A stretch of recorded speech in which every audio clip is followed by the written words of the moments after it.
Fuk-u, thanks for joining us. Do they have control of the situation at the site? No. It's still a ticking time bomb. Realize that after the big Sumatra tsunami, 90 days after, 3 months after that, there was a huge aftershock.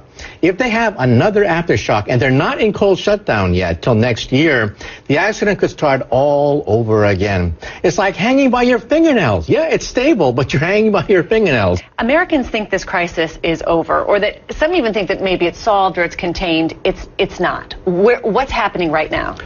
In the last 2 weeks, everything we knew about that accident has been turned upside down.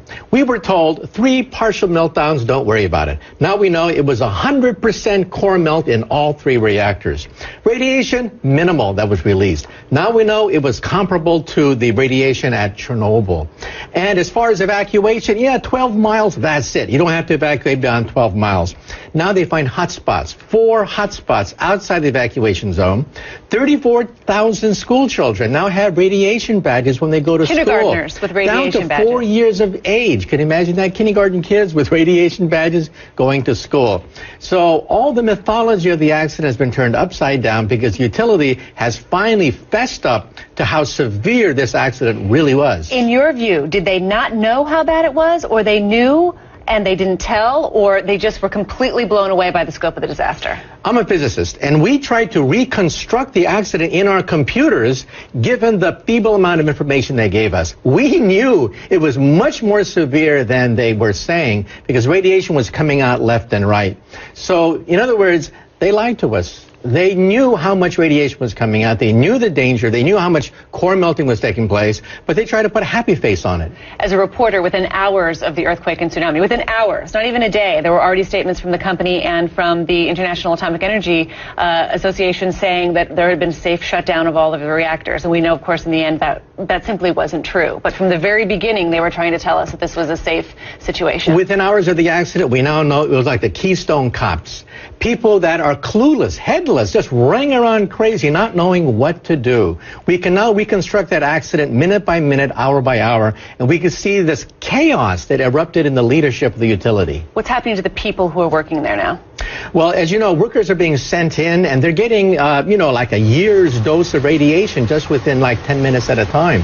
At Chernobyl, 600,000 workers had to be mobilized, each one going in just for a few minutes, each one getting a medal from Gorbachev. This will be the 100-year cleanup. How long will it take to clean this up, in your view? 50 to 100 years. And we're not there yet. We're not to the point of talking about the cleanup yet because they haven't stopped the reaction. It's still happening. Cleanup hasn't even started yet. They're not in cold shutdown till next year. Cold shutdown is when boiling stops. Right. It's boiling water right there at the reactor, releasing radiation into the environment and releasing radiation into gigantic vats. How are they storing and disposing of this stuff? That's the killer, because they have all these vats that are filling up now. They may have to dump it into the ocean again.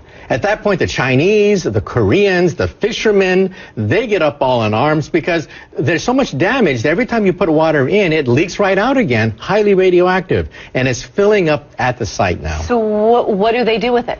Right now, they're just counting the number of gallons as they pile up, desperately trying to bring more vats in. But once they saturate, they're going to have to dump. And at that point, it's another crisis. Let's talk about the radiation in the environment, in the atmosphere. We've been told that it would be measurable but minuscule amounts on the U.S. West Coast, around the world. Is that true? It's still minimal around the world. Most of the damage is concentrated within 20 miles, 50 miles of the reactor accidented site. That's where we have the hot spots. That's where we have 20 times normal amount of radiation in schoolyards outside the evacuation zone. But in New York City, you can actually see it in the milk. You can actually see that iodine 131 actually spiked a little bit in our milk in New York City, but it's very small. Just even hearing that, though, I mean, even hearing that you can detect it, that there's a catastrophe that is the worst catastrophe, industrial catastrophe in history, that we can see it in milk in New York, that's frightening. That's right. This could be the granddaddy of all industrial accidents, topping Chernobyl at 200 billion, topping the Gulf oil spill at about 15 billion, topping the Challenger Columbia disasters in space at about 10 billion. This could be the world's record holder for an industrial accident. How many